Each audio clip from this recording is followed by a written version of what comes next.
You posted a lengthy tweet storm with some very pointed criticism. How badly do you think Uber needed this, and what position is Uber in now that they didn't get it? Uber needed it because what they missed really badly by letting go of their lead position in food delivery in 2018 and 19. When I'd left Uber in 2017, Uber was firmly in the lead ahead of DoorDash and everyone else in food delivery. And that lead was lost in 2018-19, which led to where they were today, which meant they needed potentially the Grubhub asset to regain that lead. So when they lost that to Just Eats yesterday, that meant that with DoorDash really double Uber Eats' market share in the US, and now Grubhub being an asset owned by Just Eats, that became sort of problematic, meaning that Uber really has nowhere to go to get that lead position back in the US anymore. Now, that said, doesn't Uber have bigger problems right now? I mean, ridership has plummeted as much as 80%. They've laid off large chunks of the company. There could be more layoffs to come. And even you acknowledge that Grubhub isn't the ideal asset, has antiquated technology. Why take on another potential problem? Well, I think the thing that makes me bullish about Uber is I do think rides are going to come back, and they'll come back quickly. And here's why.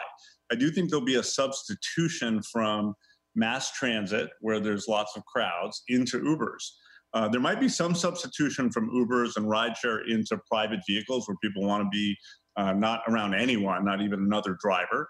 But I do think there'll be more substitution from mass transit into Ubers. And then where Uber gets its strength, and this is a strength above and beyond Lyft, is having a platform where you have drivers that could drive both people in terms of rideshare and food and potentially groceries and other things.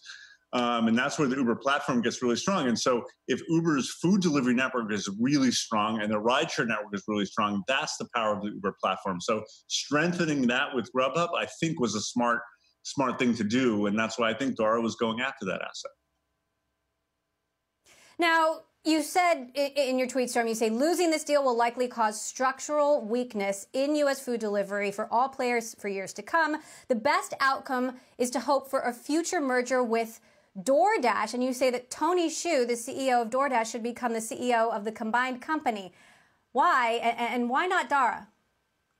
Well, I said he would be the heir apparent, meaning, every company of Uber's size has to do succession planning. And I'd say that, one of the things that always stop mergers from happening is what they call social issues. It means who's going to run the combined company. So I think the rumors had it when Uber and DoorDash talked over the last couple of years about should they combine. One of the issues, was who's going to run the company, who's going to run the food division, and so on.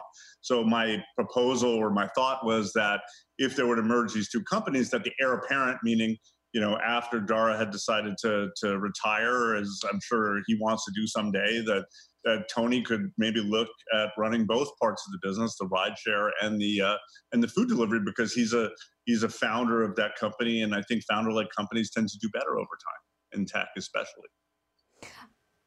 Okay, but the takeaway from your tweet storm is that it sounds like you don't think Uber is doing the right things right now, and it sounds like you're criticizing the way that Dara is leading the company. I mean, did I get the wrong impression? Well, how do you think Dara is doing? I think he's done a lot of things really well. He is, and things he's done better than what I and some of the management team before did. He's proven to be a great diplomat.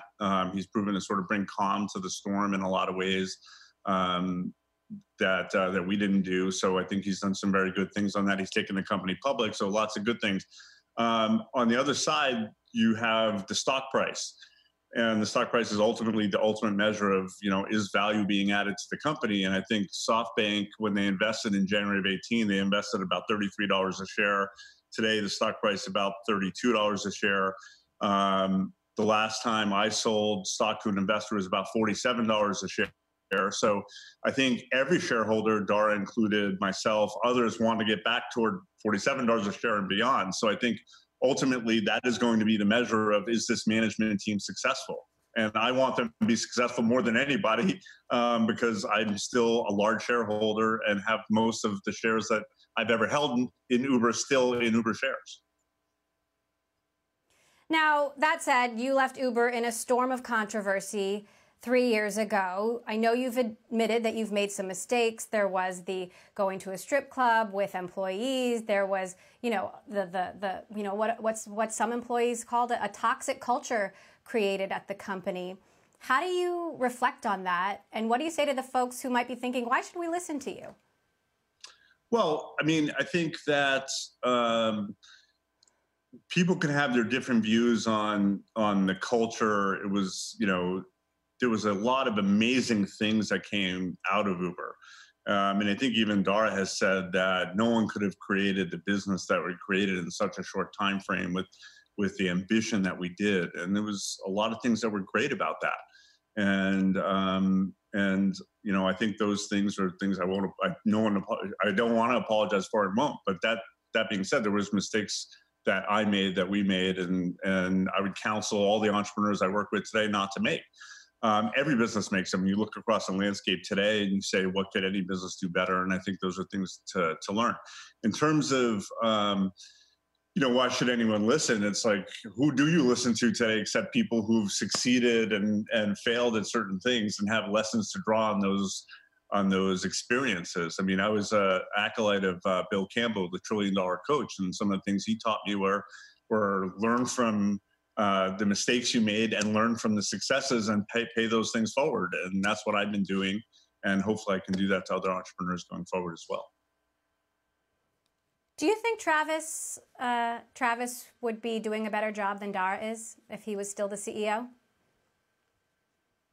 I mean, there's no doubt that had we gotten past the challenges in 2017, that I believe that founder-led companies that have a long-term perspective, that are run really by technical founders that have engineering mentalities, end up doing better. So I believe that, and that's why I joined that company and partnered with him.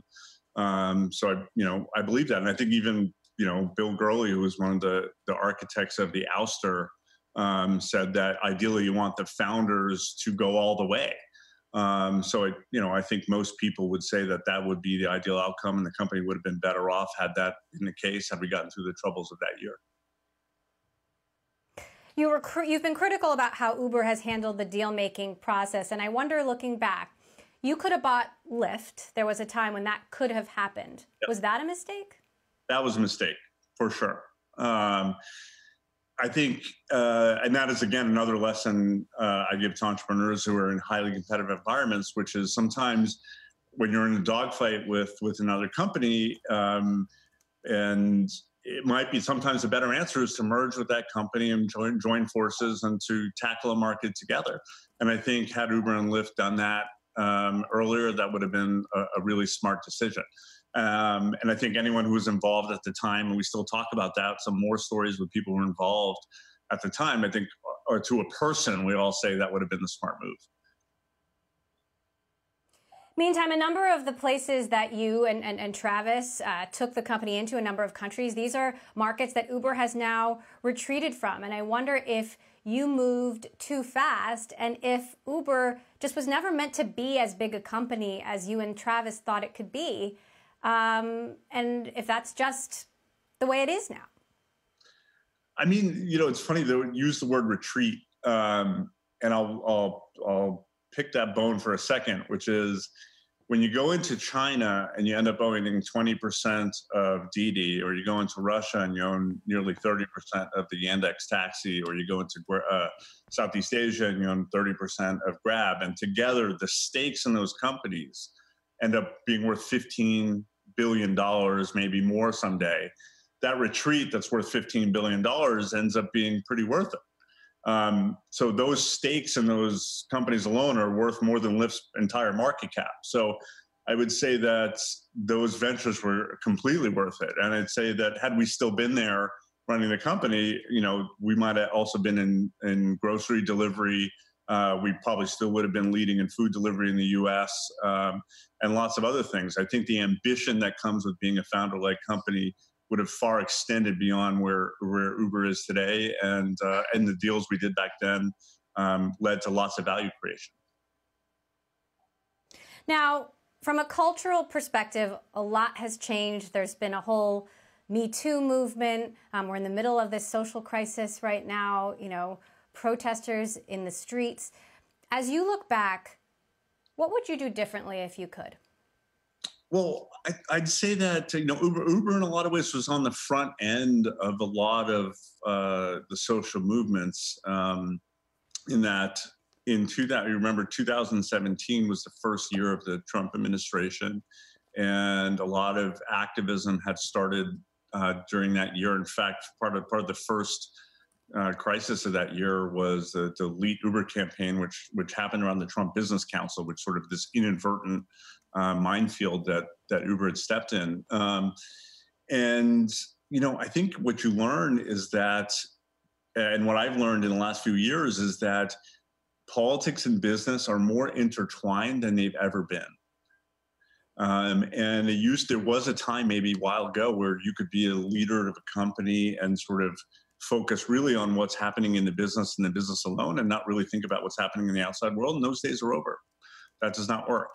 And then secondarily, what's happening in the outside world, and in terms of being a part of the community that you're in and making sure you have a diverse workforce, and you're thinking about adding to your community and being a part of lifting it up, every part of that community, for women, for people of color, and so on. Those days of not having that be a core ethos to your companies, those days are over too. So any company today, from the beginning of the founding, needs to be thinking about those issues. And that's just the way of the world these days.